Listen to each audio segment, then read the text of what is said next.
Inside the mind of Leonardo da Vinci, the immortal genius. 500 years ago, a man walked this earth who could see what others could not. The future. He designed helicopters before we could fly, mapped the human body before modern medicine, and painted a smile that still captivates the world. Was he simply a man of his time, or a mind that didn't belong to any time at all? Today, we journey back into the life, the inventions, and the secrets of the greatest genius in history, Leonardo da Vinci. Welcome to the journey back in time, inside the mind of Leonardo da Vinci. Now let's go back. The boy who saw the future. This is where it began. Not just the story of a man, but the awakening of an era. The year is 1452. The world does not yet know the name that will echo through the centuries. Leonardo da Vinci. He will be called many things: artist, scientist, engineer, philosopher, and some will whisper, even prophet. But the truth is more extraordinary. Leonardo was not simply ahead of his time. It is as if time itself bent to his mind. Today, we journey back into the life, the work, and the unquenchable curiosity of a man who saw the world not as it was, but as it could be. April 15th, 1452. In the tiny village of Vinci, Italy, a boy is born to a notary named Ser Piero and a peasant woman named Caterina. He is born out of wedlock, illegitimate, a status that will silently shape his path. In Renaissance Italy, such a birth meant exclusion from many privileges: no formal classical education, no access to certain professions, no political future. But fate often hides its gifts. For Leonardo, this limitation would liberate him from the rigid thinking of the scholars of his day. He would become self-taught, unbound by tradition, free to explore knowledge on his own terms. He spent his earliest years surrounded by nature: streams, hills, animals, the changing sky. The countryside became his first classroom, and observation his first skill. Where others saw a bird take flight, Leonardo saw a miracle of engineering. Where others saw a river, he studied its currents, its turbulence, its relentless force.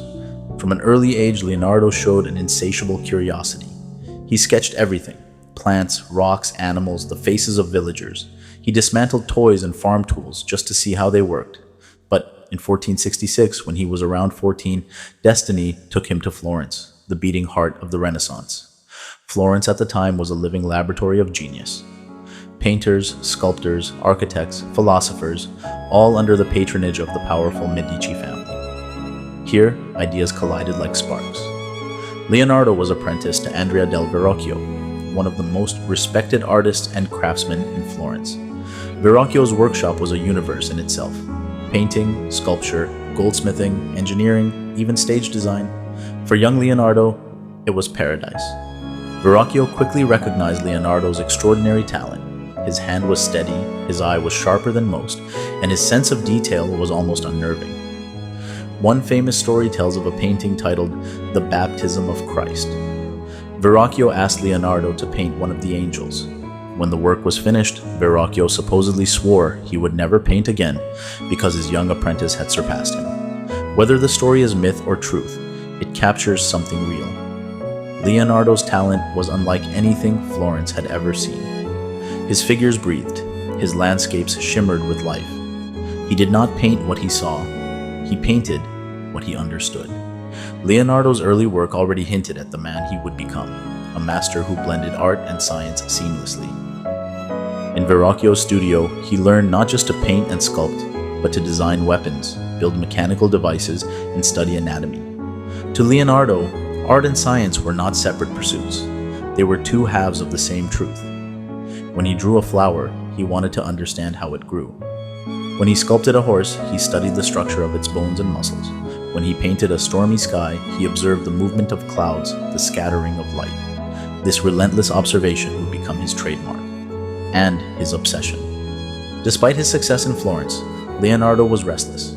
He was not content to remain just another painter in the city. His ambitions were far greater. In 1482, at the age of 30, he left Florence for Milan, offering his services not just as an artist, but as an engineer, architect, and military strategist. In a letter to the Duke of Milan, Ludovico Sforza, Leonardo barely mentioned painting at all. Instead, he described designs for bridges, war machines, siege weapons, and architectural marvels. This was the first sign of a lifelong truth. Leonardo saw himself not primarily as a painter, but as a man of ideas. And in Milan, he would begin to prove it. Milan was different from Florence. It was less obsessed with classical beauty, more practical, more political. This suited Leonardo. Here, he could experiment with engineering projects, military devices, and large-scale works of art. Under the patronage of Ludovico Sforza, he began designing everything from elaborate court festivals to architectural blueprints for churches. He sketched war chariots with spinning blades, early machine guns, and even a prototype for an armored tank, centuries before such machines became reality. And yet, in the midst of all this engineering, he also began work on some of his greatest paintings, including The Last Supper. Painted between 1495 and 1498 in the refectory of the convent of Santa Maria delle Grazie, The Last Supper would become one of the most studied, copied, and revered works of art in history. Leonardo approached it not as a static religious image, but as a living moment, the instant after Christ announces, "One of you will betray me." Shock ripples across the table. Faces turn in disbelief, hands gesture in outrage, fear, and confusion. Each apostle reacts differently, revealing his character through posture and expression. And yet, at the center, Christ remains calm, a still point in a storm of emotion. The perspective lines of the room all converge behind his head, drawing the eye to his serene face. Leonardo had captured not just a scene, but human psychology itself. While The Last Supper was underway, Leonardo's notebooks were filling with drawings and ideas, hundreds of pages covering anatomy, mechanics, hydraulics, botany, flight, and more. He dissected human corpses to study muscles, tendons, and organs. His anatomical sketches were so precise that some are still used in medical references today. He studied how water flowed, how birds flew, how light refracted, and yet much of this work remained hidden. Leonardo wrote in mirror script, a form of writing reversed so it could only be read with a mirror. Some believe he did this to keep his ideas secret. Others say it was simply because he was left-handed, and writing this way smudged less. Whatever the reason, these notebooks would become one of his most enduring legacies. A library of the future, locked away in his own time. As the 15th century drew to a close, Leonardo stood at the height of his powers. He was painter, engineer, anatomist, inventor, all at once. And yet, his mind was always reaching further, always hungry for the next great challenge. In the next chapter of his life, he would face betrayals, political upheaval, and the impossible dream of conquering the sky itself. Inside the Mind of Leonardo da Vinci. Part 2. The Man Who Tried to Fly. The year is 1500. The Renaissance is in full bloom, but in Milan, the winds of politics are turning cold. France has invaded. Leonardo's patron, Ludovico Sforza, is overthrown. The stability Leonardo enjoyed for nearly 2 decades is gone. For most artists, this would be a catastrophe. For Leonardo, it is an opportunity, a chance to explore, to wander, to push the boundaries of the possible. And in his mind, one impossible vision is becoming an obsession: human flight. For Leonardo, the sky was not just a limit, it was an invitation. He had spent years watching birds, mapping the angles of their wings, sketching the mechanics of their feathers in motion. In his notebooks, we find hundreds of designs: flapping wing contraptions, parachutes, gliders, and most famously, the ornithopter, a machine meant to mimic the beating of a bird's wings. He wrote, "Once you have tasted flight, you will walk the earth with your eyes turned skyward, for there you have been, and there you long to return." This was not just poetic musing. Leonardo dissected bats and birds to study how muscle power translated to lift. He built models, tested materials, and even devised a flight testing ground on a hill outside Florence. But the truth was, his designs, though brilliant, were limited by the materials and technology of his time. Human muscles alone could not power such machines. The dream would remain grounded for centuries. Yet in that failure, Leonardo was not defeated. He had proven that observation and design could reach beyond the known world, even if reality wasn't ready yet. After leaving Milan, Leonardo returned to Florence, a city transformed since his youth. It was now under the influence of powerful political forces, including the fiery preacher Girolamo Savonarola, whose sermons railed against the excesses of Renaissance art and culture. Despite the tense atmosphere, Leonardo found work and respect. He painted portraits, engineered water systems, and continued his anatomical studies. It was during this period that he began what would become the most famous painting in the world, La Gioconda, known today as the Mona Lisa. The Mona Lisa mystery. We all know her face, the enigmatic smile, the gaze that follows you no matter where you stand. But why does this painting, smaller than most people expect, command such power? Leonardo used a technique called sfumato, soft, gradual shading that blurs the lines between light and shadow. There are no harsh edges. The transitions are so subtle they mimic the way the human eye perceives reality. But it's not just technique. The Mona Lisa feels alive because Leonardo understood that a portrait should capture the mind as much as the face. Her expression is in motion, neither smiling fully nor frowning, suspended in a moment of thought.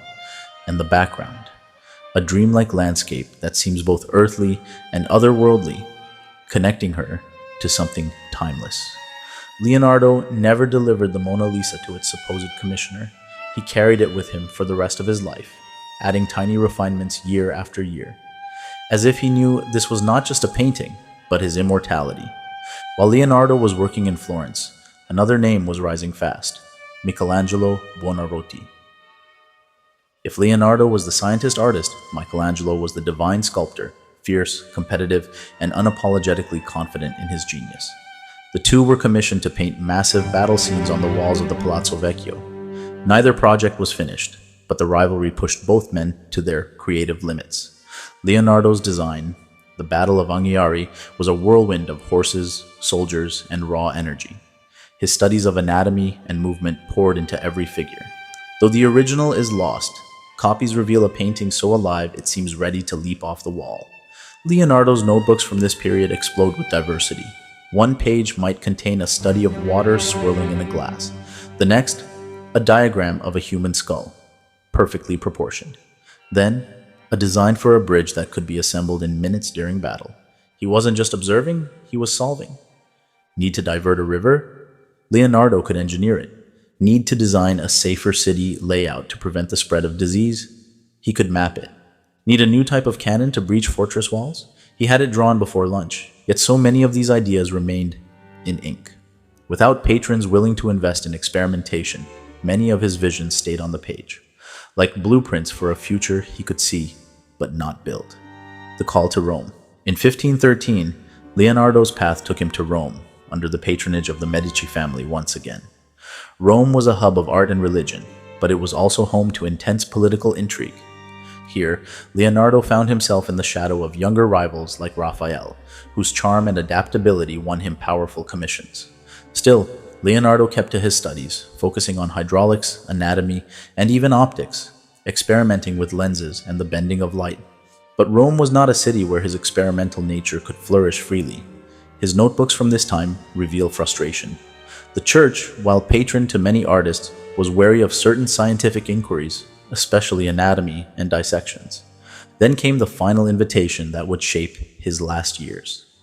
In 1516, King Francis I of France offered Leonardo a home and the title of premier painter, engineer, and architect to the king.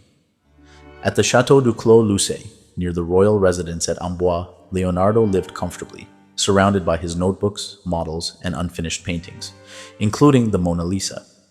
Francis saw him not just as an artist, but as a mind to be valued. He reportedly called Leonardo a man who never dies. It was here, in France, that Leonardo continued to refine his ideas, sketching designs for mechanical lions, improved canals, and architectural wonders. His right hand had grown weak, likely due to a stroke, but his mind burned as brightly as ever. On May 2nd, 1519, Leonardo da Vinci died at the age of 67. Legend says Francis was at his side, holding him in his arms. Whether true or not, the image is fitting. The greatest king of the Renaissance, honoring the greatest mind it had produced. Leonardo's death was not the end of his story. In fact, it was only the beginning of his immortality. For centuries, his notebooks would be scattered, hidden, lost, and rediscovered. revealing inventions centuries ahead of their time. In our next study, we'll open those notebooks and explore the secrets of Leonardo's mind. The war machines, the robots, the anatomy studies, the visions of a world that did not yet exist.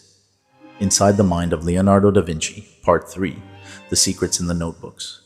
For centuries, these pages were scattered, locked away in dusty archives and private collections. They are the codices, Leonardo's notebooks, the raw record of his genius. In them lies a blueprint for the future, written by a man who lived 500 years ago. The Codex Atlanticus is perhaps the most famous collection. 1,119 pages of diagrams, studies, and inventions. Here we find drawings of bridges that could be assembled in minutes, giant crossbows taller than a man, and siege towers designed to intimidate entire armies. But Leonardo's designs were not just about destruction. Alongside the weapons are peaceful machines, water lifting devices, improved looms for weaving, and intricate clocks. Leonardo's mind seemed unable to focus on just one thing.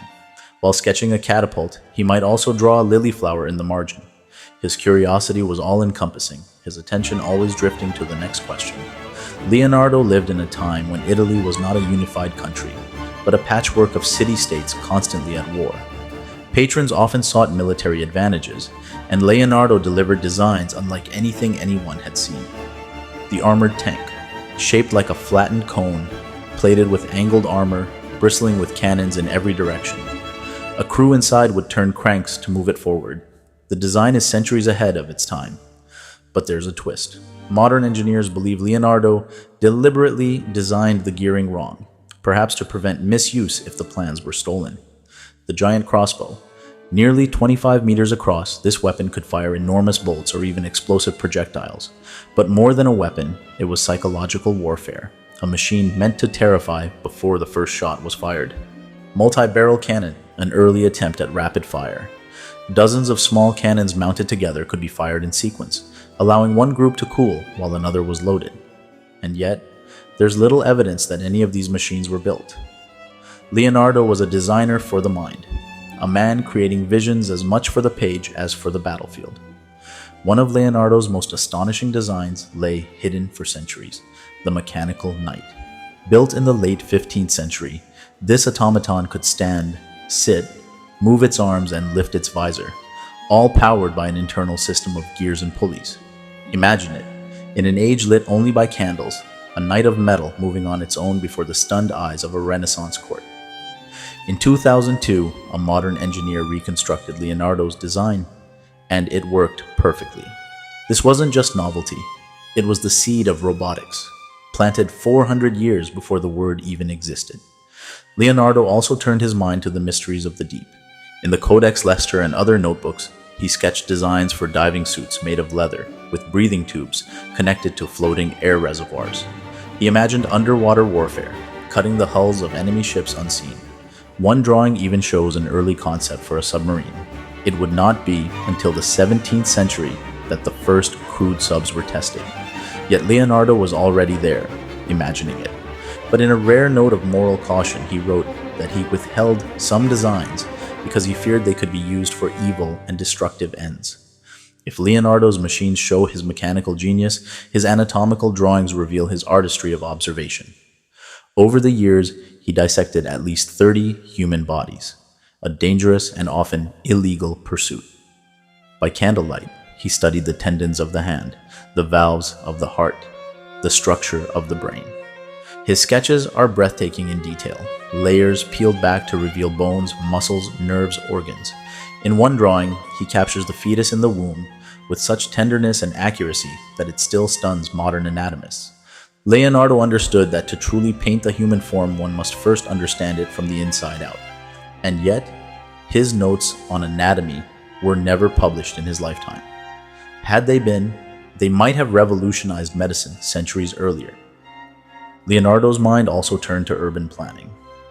After witnessing deadly outbreaks of plague in Milan, he imagined a modern city designed to prevent disease. His city featured separate levels for pedestrian traffic and sewage, wide, airy streets to improve ventilation, waterways integrated into transport and sanitation. In many ways, his ideas foreshadowed the principles of modern urban design, centuries before cities adopted them. For all his brilliance, Leonardo struggled with completion. Many of his greatest ideas remained on paper, and countless projects were abandoned halfway through. Some historians see this as a flaw, a sign of distraction, but others believe it was the inevitable price of a mind that could never stop moving. To Leonardo, the act of learning, of exploring, was often more important than the final product. He once wrote, "Art is never finished, only abandoned." Perhaps this was true not just for art, but for life itself. Today, Leonardo's notebooks are spread across the world: the Codex Atlanticus in Milan, the Codex Arundel in London, the Codex Leicester, once owned by Bill Gates, in private hands. Together, they form one of the greatest intellectual treasures in human history, a time capsule of the Renaissance mind at its most fearless. From the flapping wings of his flying machines to the quiet grace of his anatomical sketches, these pages remind us that genius is not just about what you know, but about what you are willing to imagine. Leonardo da Vinci's life was a storm of creativity, invention, and vision, but it was also shaped by the political chaos of his time, by rivalries, and by the simple reality that the world wasn't ready for him. In our final chapter, we will trace how Leonardo's work transformed the world long after his death, influencing art, science, engineering, and even space exploration. We will see how the man from Da Vinci became a symbol of limitless human potential. Inside the Mind of Leonardo da Vinci, Part 4, The Immortal Genius. It has been over 5 centuries since Leonardo da Vinci walked the streets of Florence and Milan, yet his fingerprints are everywhere, in the machines we build, in the art we create, and in the way we think about possibility itself. Leonardo did not just change the Renaissance, he changed what it means to be human. Leonardo's paintings remain among the most studied and reproduced in history. The Mona Lisa draws millions to the Louvre every year, her enigmatic smile unchanged as the centuries pass. But his influence on art is far deeper than any single work.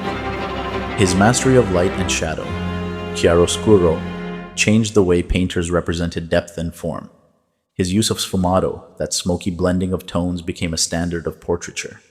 More than technique, Leonardo taught artists to see the world scientifically, to understand anatomy, perspective, and natural light as tools of truth.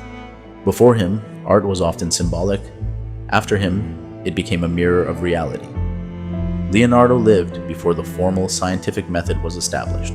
There were no peer-reviewed journals, no standardized experiments, and yet he worked like a modern scientist. He observed phenomena carefully. He recorded his observations in detail. He tested hypotheses through sketches and models. When he studied the heart, he did not just draw it.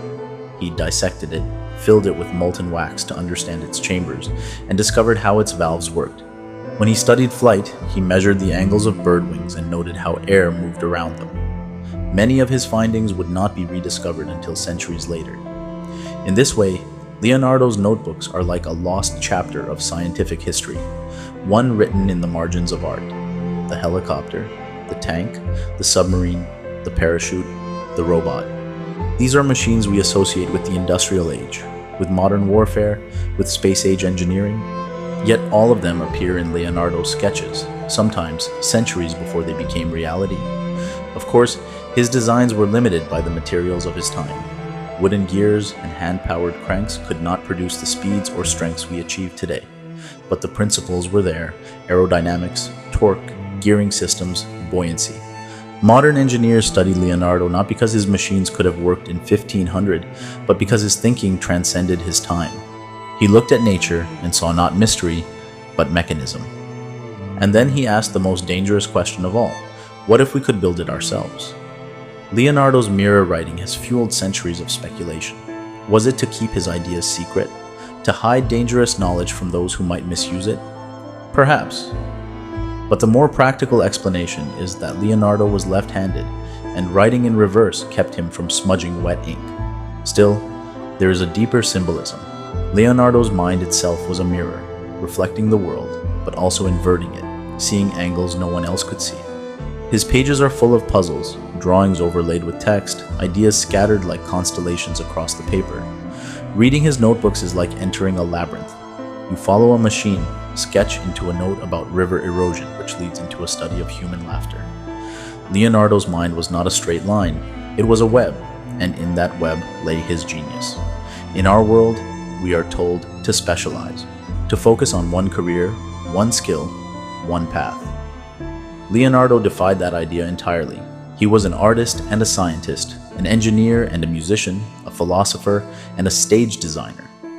To him, all knowledge was connected. Anatomy helped him paint. Music helped him design machines. Botany informed his landscapes.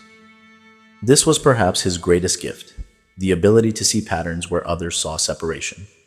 In Leonardo's world, there were no disciplines, only curiosity. It is tempting to think of Leonardo as flawless, the perfect genius. But he had flaws. He often left commissions unfinished, lost interest in projects, and could be impatient with patrons who didn't understand him. And yet, these imperfections make him human, and perhaps even more inspiring. His greatness did not come from completing everything. It came from daring to start what no one else would even imagine. In that sense, Leonardo's life is not a checklist of achievements. It is a demonstration of what happens when curiosity is allowed to run free, unchecked by fear of failure. After Leonardo's death in 1519, his notebooks and drawings were divided among his pupils and friends. Many were lost. Some resurfaced centuries later in dusty attics, in archives, in private estates. With each rediscovery, the legend grew. In the 19th and 20th centuries, engineers began building his machines from his sketches, and found that many of them worked exactly as designed. Artists studied his compositions. Scientists marveled at his anatomical accuracy. Today, NASA engineers have cited Leonardo's studies of flight in designing aerial drones. Medical imaging technology echoes his layered anatomical drawings. Even architects borrow from his city planning concepts. It is no exaggeration to say that Leonardo's influence extends to the International Space Station as much as to the walls of the Louvre. Leonardo da Vinci has become more than a historical figure. He is a symbol of human potential, of the marriage of art and science, of the belief that imagination has no limits. In him, we see the Renaissance ideal, that a human being, through curiosity and dedication, can explore every corner of knowledge. In a world often divided between logic and creativity, Leonardo is the bridge, proof that the greatest minds are not bound by categories. In one of his notebooks, Leonardo wrote, "As a day well spent brings happy sleep, so a life well used brings happy death." Leonardo's life was not just well used. It was a storm of exploration, a force that still shakes us awake 5 centuries later. From the boy sketching in the fields of Vinci to the old man in France holding the Mona Lisa close, Leonardo's story is not about a man who lived in the past. It is about a man who lived in all times, past, present, and future. And perhaps, in the quiet hours of the night, if you listen closely, you can still hear the scratching of his pen, the turning of his gears, the whisper of wings testing the air. Because Leonardo da Vinci never truly left us. He lives on, not in stone or bronze, but in the way we dare to imagine. We remember Leonardo not because he mastered his time, but because he refused to be mastered by it. Leonardo da Vinci, the immortal genius. Leonardo da Vinci's life reminds us of something we too often forget, that the limits we accept are not the limits that truly exist. The only real boundary is the edge of our curiosity. And this is why we journey back in time. Not just to remember, but to reignite the spark. Because the past is not gone. It's alive in every invention, every brushstroke, every dream we dare to chase. If you felt the wonder of Leonardo's world today, don't let it end here. Join us, subscribe to the journey back in time, and step into the lives of the visionaries, the rebels, and the dreamers who shaped our history and our future. Like this video to share his genius. Leave a comment with the invention of Leonardo's that inspired you most. And most importantly, come with us on the next journey, because there are still so many stories waiting to be told. The past is calling, will you answer? Welcome to the journey back in time.